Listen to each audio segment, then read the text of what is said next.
Hello guys, આજે આપણે diabetes related થોડીક વાત કરીશું. બરાબર છે. હવે ડાયાબિટીસ છે ને, એનું ડાયાબિટીસ થવાનું મુખ્ય કારણ એક શબ્દ છે ઇન્સ્યુલિન રેઝિસ્ટર.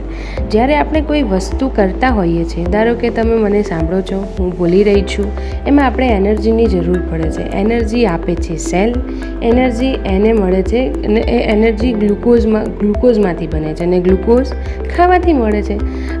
તમે જ્યારે ખાઓ છો એમાંથી ગ્લુકોઝ એટલે કે શુગર રિલીઝ થાય. હવે એ જાય છે બ્લડમાં, પરંતુ જરૂર છે સેલને.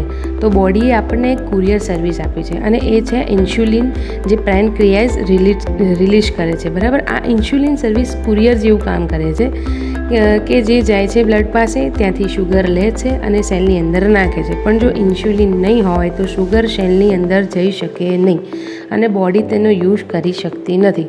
હવે આ જે ઇન્સ્યુલિન નથી અને શરીરમાંથી ઇન્સ્યુલિન બનતું નથી, એને કહેવાય છે ડાયાબિટીસ. બરાબર. હવે ડાયાબિટીસના ઘણા બધા મેઇન રીઝન આ છે. હવે એની અંદર ઇટિંગ હેબિટમાં શું હોવું જોઈએ, શું ખાવું શું ના ખાવું, એ આપણે નેક્સ્ટ વિડીયોની અંદર ચર્ચા કરીશું. આ ટાઈપની માહિતી લેવા માટે મારી ચેનલને સબસ્ક્રાઈબ કરો.